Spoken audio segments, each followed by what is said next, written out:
बहुत पुरानी बात है। धारा नगरी में गंधर्वसेन नाम के एक राजा राज करते थे।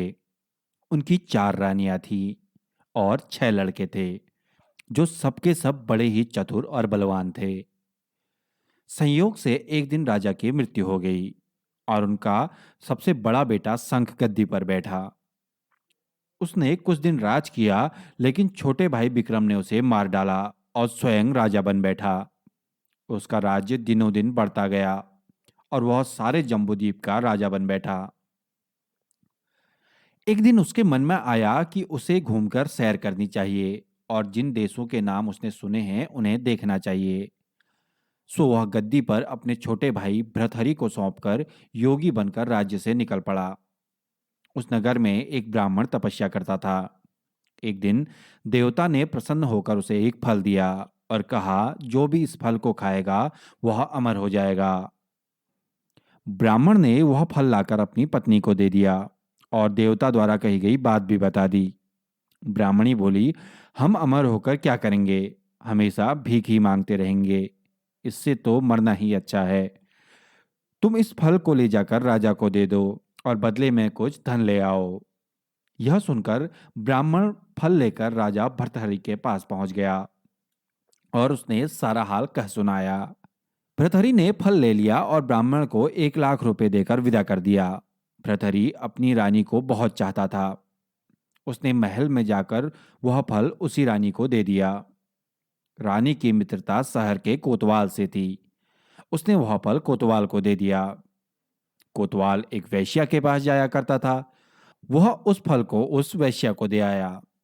वैश्या ने सोचा, यह फल तो राजा को खाना चाहिए। वह उसे लेकर राजा भर्तहरि के पास गई और उसे दे दिया। भर्तहरि ने उसे बहुत सारा धन दिया, लेकिन जब उसने फल को अच्छी तरीके से देखा तो पहचान लिया। उसे बड़ी ही चोट लगी, पर उसने किसी से कुछ नहीं कहा। उसने महल में जाकर रानी से पूछा कि तुमने उस फल का क्या किया? रानी ने कहा, मैंने उसे खा लिया। राजा ने वह फल निकालकर दिखा दिया। रानी घबरा गई और उसने सारी बात सच सच बता दी।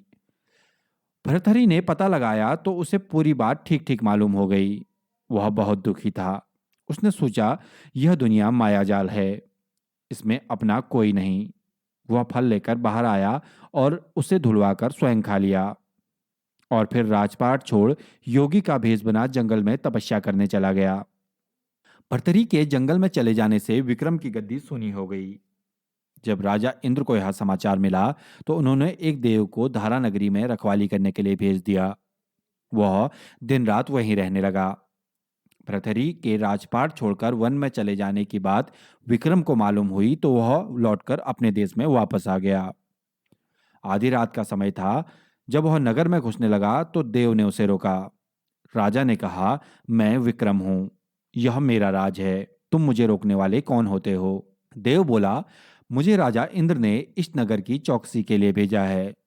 तुम सच्चे राजा विक्रम हो तो आओ पहले मुझसे लड़ो। दोनों में लड़ाई हुई। राजा ने जरा सी देर में देव को पिछाड़ दिया। तब देव बोला, हे राजन, तुमने मुझे हरा दिया, मैं तुम्हें जीवन दान देता हूं। इसके बाद देव ने कहा कि राजन, एक नगर और एक नक्षत्र में तुम 3 आदमी पैदा हुए थे। तुमने राजा के घर में जन्म लिया, दूसरे ने तेली के और तीसरे ने कुम्हार के। तुम यहाँ का राज करते हो। तेली पाताल का राज करता है। कुम्हार ने योग साधकर तेली को मारकर शमशान में पिशाच बनाकर सिरस के पेड़ से लटका दिया है। अब वह तुम्हें मारने की फिराक में है। तुम उससे सावधान रहना। इतना कहकर देव चला गया और राजा महल में आ गया। राजा को वापस आया देख सबको बड़ी खुशी हुई। नगर में आनंद मनाया गया। राजा फिर से राज करने लगा। एक दिन की बात है। शांतिशील नाम का एक योगी राजा के दरबार में आया और उसे एक फल देकर चला गया। राजा को आशंका हुई कि देव ने जिस आदमी के बारे में बताया था कहीं यह वही तो नहीं है। यह सोचकर उसने फल नहीं खाया और भंडारी को दे दिया। योगी आता और राजा को रोज एक फल दे जाता। संयोग से एक दिन राजा अपना अस्तबल देखने गया था। योगी वहीं पहुंचकर राजा के हाथ में फल दे देता है। राजा ने उसे उछाला तो वह हाथ से छूटकर धरती पर गिर पड़ा। उसी समय एक बंदर ने झपट कर उस फल को उठा लिया और तोड़ डाला। उसमें से एक लाल मणि निकली, जिसकी चमक से सबकी आंखें चौंधिया गई। राजा को बड़ा अचरज हुआ। उसने योगी से पूछा, आप यह लाल मणि मुझे रोज क्यों लेकर दे जाते थे? योगी ने जवाब दिया, महाराज, राजा, गुरु, ज्योतिष, वैद्य और बेटी, इनके घर कभी खाली हाथ नहीं जाना चाहिए। राजा ने भंडारी को बुलाकर पीछे के सब फल मंगवाए। तुड़वाने पे सब में से एक एक लाल मणि निकली। इतने लाल मणि देखकर राजा को बड़ा ही हर्ष हुआ।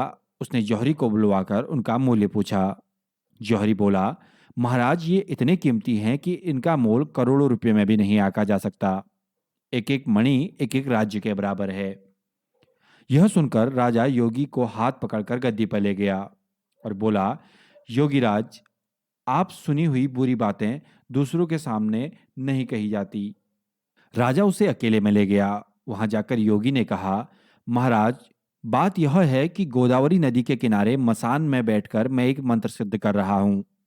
उसके सिद्ध हो जाने पर मेरा मनोरथ पूरा हो जाएगा।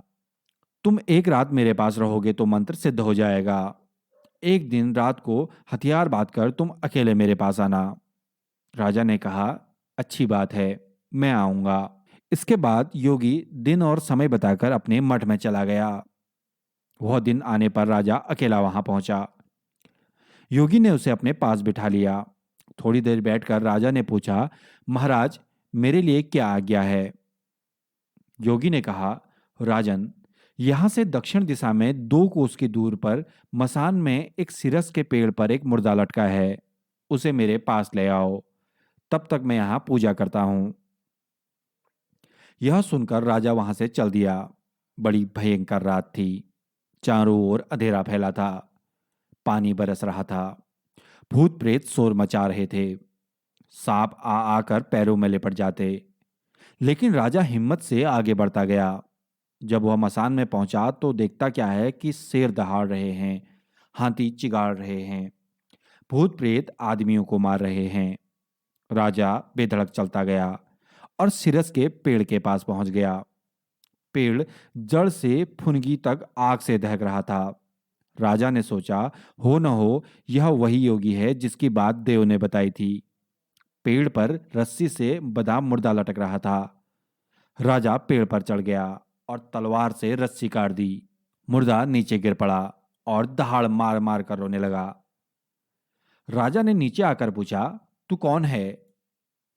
राजा का इतना कहना था कि मुर्दा खिलखिलाकर हंस पड़ा। राजा को बड़ा अचरज हुआ। तभी वह मुर्दा फिर से पेड़ पर जा लटका।